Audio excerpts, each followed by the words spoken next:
Podemos definir la negociación como el proceso de interacción que se establece entre varias partes con el fin de llegar a un acuerdo. El acuerdo supone la solución del conflicto o la mejora de la gestión del mismo.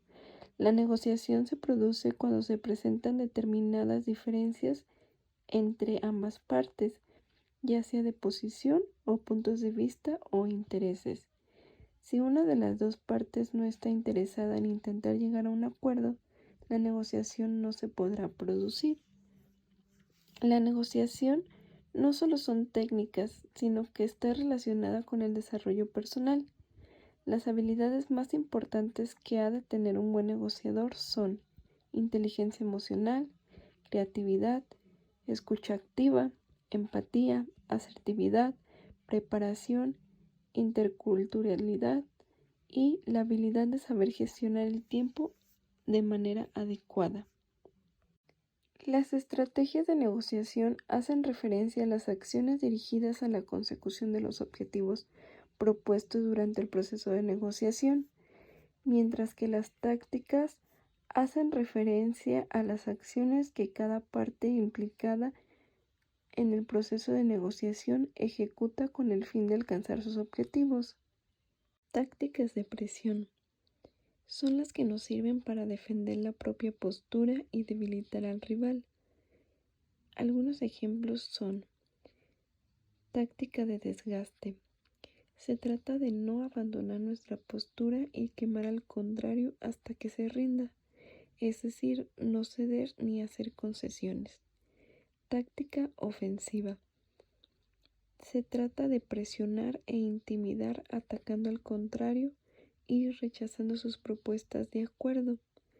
Mediante ellas se genera un clima tenso que incomode al contrario. Táctica de engaño.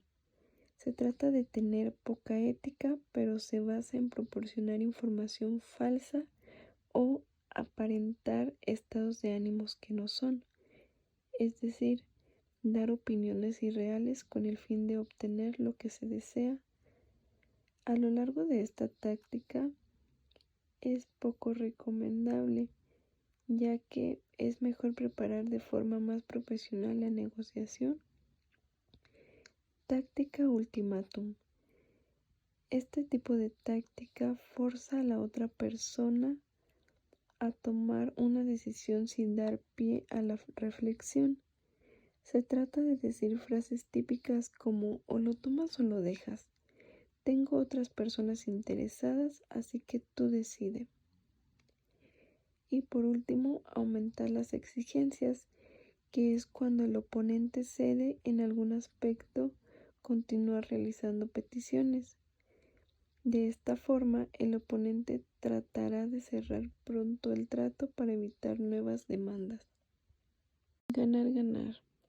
Se desarrolla en un ámbito de tipo escenario ideal, ya que se busca que ambas partes logren el cumplimiento de objetivos dentro de sus rangos de valores establecidos. Mayoritariamente se da cuando los objetivos de ambas partes son compatibles, lo que favorece mucho a que la negociación sea una victoria para ambas partes, ya que ambos están conectados con el resultado, por lo que es muy poco probable retroceder en un momento posterior a la negociación. Perder, perder. En un escenario perder-perder, ambas partes conceden posiciones de negociación fuera de sus rangos objetivos. Si los negociadores no logran llegar a un acuerdo, ambas partes pueden terminar en peores posiciones que cuando comenzaron las negociaciones. Es decir, si una o ambas partes no pueden abandonar la negociación, pero no están dispuestas a hacer concesiones, ambas partes se verán obligadas a enfrentar las pobres consecuencias de no poder llegar a un acuerdo y, por ende, no obtener un beneficio mutuo por ambas partes. Policía bueno y policía malo. Es una de las tácticas más usadas, pues bien, al momento de que se aplica, se suelen tener buenos resultados. En este caso existen dos personas, el policía malo, que presenta una línea muy dura, menciona posibles prejuicios o sanciones y crea una plataforma de temores, creando así un margen de negociación para el bueno, mientras que el policía bueno presenta una postura más razonable y tiende a analizar cuestiones que ayuden a minimizar los problemas citados por el policía malo. El policía malo o el policía duro comienza la negociación con propuestas muy desfavorables, las cuales son expuestas de forma autoritaria, agresiva e inflexible, mientras que por otra parte el policía bueno adopta un tono más cooperativo y conciliador. Las propuestas del policía bueno no tienen por qué ser necesariamente muy favorables. Naturalmente, la contraparte siempre preferiría tratar con el policía bueno, pero se supone que éste tiene las manos atadas por su compañero, que es el policía malo. Y el policía bueno quiere ayudarnos, pero su compañero, el policía malo, no lo permite. Al final de cuentas, con esta técnica de negociación, se busca que la contraparte piense en el mal menor y acepte la propuesta del policía bueno, pero en realidad se ha cedido y la propuesta blanda era la que perseguíamos desde un inicio, pues ambos roles compartían el mismo fin para llegar a un acuerdo que les favoreciera a ambos. Táctica de negociación, la Gran Muralla. Esta táctica consiste en ser inflexible y no ceder. Básicamente, se caracteriza por desgastar al oponente, indicando que no hay otra alternativa posible a la que puedan llegar. Hay que utilizarla con precaución y valorando muy bien el poder del oponente. De lo contrario, podríamos pasar de ser el oponente a ser la víctima. Esta táctica desgasta a la otra parte, indicando que no hay alternativas. Se estructura la situación para que solo una parte pueda hacer concesiones. Es una táctica para que el otro haga algún tipo de concesión de entrada. Un claro ejemplo de esta táctica es cuando recurres a una tienda a comprar un objeto que necesitas de urgencia, pero las empresas, para generar más ganancias, solo las vende por paquete. En ese momento, el cliente pide que solo le vendan una sola pieza y el encargado de la tienda le responde que no puede hacer eso porque son políticas de la empresa, que solo puede vender artículos por paquete. Con esto, la empresa está generando mayor utilidad. Por ende, las ventas aumentan, lo que les conviene como empresa o tienda.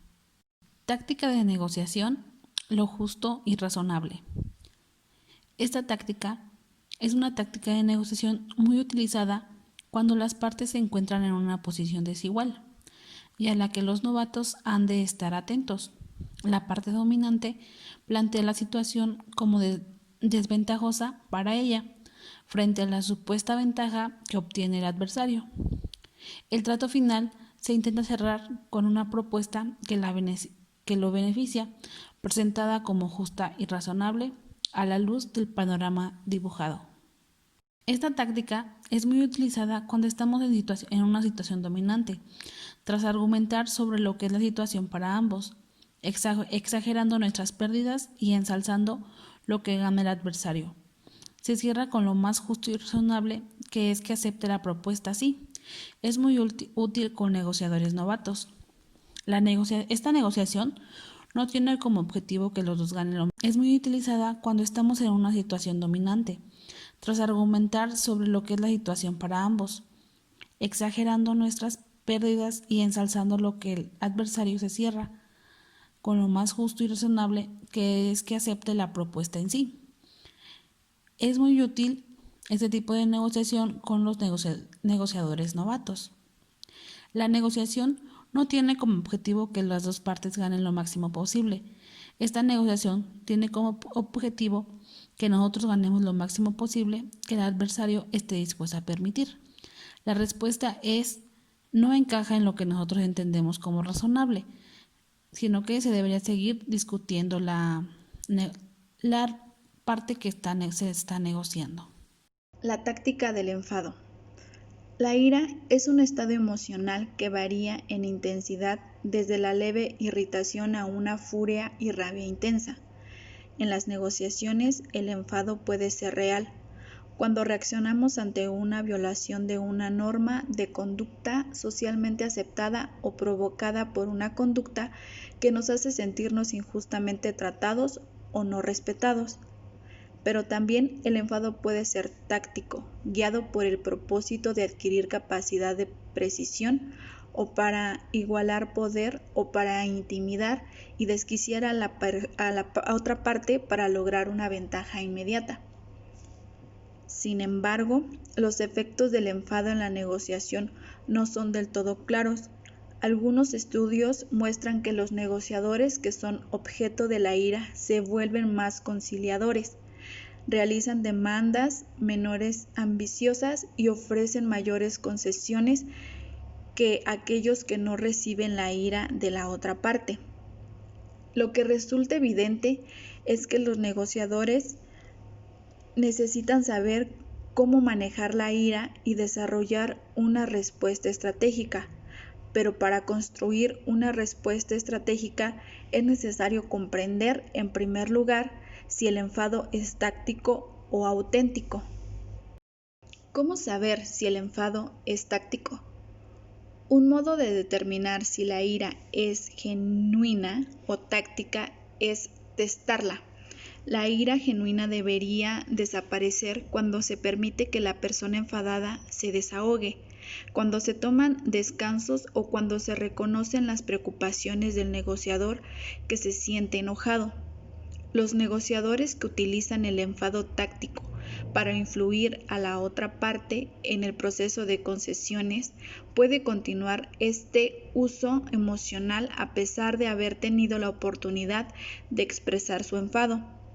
Si el receptor hace concesiones en respuesta a la relación emocional de la otra parte, es probable que la táctica continúe, dado que las concesiones sirven para reforzarla. Modo efectivo para manejar la ira. Compartir la otra parte la percepción de que esta táctica impedirá un buen resultado y atentará contra la buena fe de los implicados.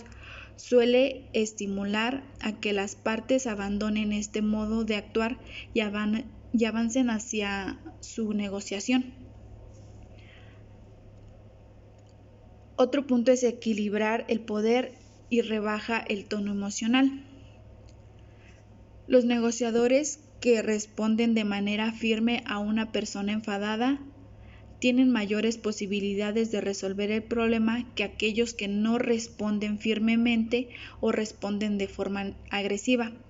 El objetivo es mostrar que podemos ser tan poderosos o mostrar nuestro enfado, sin realmente estarlo. De la misma manera, y una vez equilibrado el poder, avanzar en el desescalonado de la situación, tratando de rebajar el tono emocional y proponiendo nuevas reglas para un mejor entendimiento. Otro punto es pedir tiempos muertos. Provocar interrupciones puede ayudar a rebajar la intensidad de intenciones de quien usa la ira como táctica. En resumen, la investigación sugiere que cuando nos enfrentamos a la ira auténtica, debemos permitir a la otra parte que se desahogue, mostrando respeto al escuchar atentamente sus preocupaciones y haciendo las preguntas pertinentes. Cuando la otra parte ya se ha desahogado, entonces reconocer sus argumentos, tomar nota de su enfado y lo más importante es no ignorarlo. No es oro todo lo que reluce. Es un refrán popular que invita a desconfiar de las apariencias y en su lugar valorar las sustancias de las personas y el mundo que nos rodea. Esta táctica consiste en atrapar a la otra parte en una oferta muy atractiva, pero que progresivamente se va relevando como menos sugestiva. Un ejemplo es una oferta de trabajo.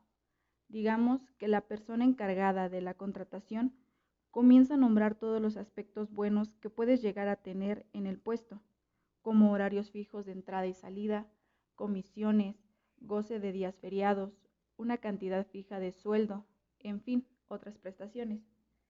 Pero te das cuenta que conforme pasa el tiempo, comienzan a pedirte que cubras más tiempo de lo indicado, que asistas a laborar en días de descanso, que no te respetan tus comisiones o que hay condiciones para ganarlas. Entonces sucede que no te están dando lo que prometieron y solo te atraparon con una oferta atractiva. La mafia. En este punto se entiende por sometimiento. Es un acto mediante el cual una persona obliga a otra a hacer algo contra su voluntad. La fuerza lo hace sentir profundamente mal. El sometimiento parte de un sentimiento de perversión que hace que una persona, consciente o inconscientemente, se sienta superior al otro. Una forma de hacer ver su fuerza o voluntad, por ejemplo, sentarlo en una silla incómoda o más baja de lo normal, con una luz demasiado agresiva. Esta táctica se utiliza mucho cuando es necesario interrogar a una persona sobre un acontecimiento importante para la empresa o para la sociedad. Normalmente es utilizada para la policía en las interrogaciones. Táctica el engaño. Es una táctica muy utilizada con novatos, la parte a la que más le conviene el trato. Lo plantea como desventajoso para ella y una gran oportunidad para la contraria. Crea así una sensación de enganche y satisfacción en el adversario. Ejemplo de tácticas del engaño. Cuando se presenta en una entrevista de trabajo, el que está haciendo la entrevista da información falsa sobre el puesto que se está solicitando, enfocada en el sueldo alto, prestaciones mayores a las de la ley, promete días libres, permisos justificados, etc. Esto hace que la persona que está contratando esté engañando para que se presenten a pedir el trabajo y al momento de que ellos firmen su contrato no lo lean por estar contentos o entusiasmados de lo que les están prometiendo. Y con el paso del tiempo se dan cuenta que todo fue un engaño para explotar su trabajo. De manera que vemos que el contratista está engañando al contratador, se está aprovechando ya que es un novato para pedir trabajo. Gran jefe indio. Esta táctica consiste en guardar máximo silencio posible mientras el contrario habla. Esto provoca una sensación de nerviosismo y extraña en el adverbio, haciendo que hable más de la cuenta y nos dé información importante. Ejemplo de la táctica del gran jefe indio. Es cuando se presenta un caso legal. Los policías tienen que interrogar a los presentes sospechosos, de manera que solo hacen preguntas para que los sospechosos se pongan nerviosos y empiecen a hablar. En el momento que logran eso, inmediatamente los sospechosos van a empezar a hablar de manera que den información que no se les está pidiendo. Por el silencio que se presenta, hace que ellos puedan ocultar las cosas y digan realmente lo que pasó. Claramente se puede detectar esta táctica enfocada en este ejemplo. El ultimátum. Ejemplo de la táctica del ultimátum. Es un caso de compra de algún producto. Al ir a una tienda, al ver que no estás totalmente convencido, te generan una presión de compra que hace que no tengas tiempo de reflexionar la decisión. Normalmente, esta urgencia es ficticia y tan solo busca intranquilizar al comprador, diciéndole que es el último en tienda, cuenta con una oferta que nunca se ha ofrecido, que las personas lo están buscando y si no lo compra ahora, ya no lo conseguirá. De esta manera se generó la presión y eso hizo que hiciera la compra inmediatamente. Los aspectos que hacen que la negociación sea exitosa y se obtengan buenos resultados para ambas partes son: la planificación. Es muy recomendable preparar con antelación la negociación, ya que cuando se trabaja con total dominio de la información y de la situación, se gana en confianza y en seguridad para superar los posibles imprevistos. Además, es importante tener muy claros los objetivos que se quieren alcanzar. Rigurosidad. Es especialmente productivo ser detallistas y perfeccionistas con las condiciones de negociación y no dejar nada al azar, ya que esto garantiza que los acuerdos se desarrollen con normalidad y se eviten posibles conflictos o tensiones. El respeto hacia los demás. Como ya sabemos, no existen enemigos en el proceso de negociación, más bien son colaboradores con los que se llega a una solución que satisfaga las necesidades y las demandas de todos. El respeto favorece la creación de un clima de colaboración. Empatía. Conocer los intereses de los negociadores, además de sus debilidades y fortalezas, ayuda a dar una mejor solución. La confianza es básica para una buena negociación. Desde que comienza la negociación hay que tratar de crear un clima de confianza entre ambas partes. Flexibilidad. Únicamente aquellas personas que tengan la capacidad de adaptarse a las nuevas características de una determinada situación podrán encontrar soluciones alternativas. Mediante la creatividad es la mejor arma para poder superar puntos de conflictos. Y por último, debemos de tener asertividad, ya que es muy importante saber decir no para evitar malos entendidos y establecer una comunicación eficaz.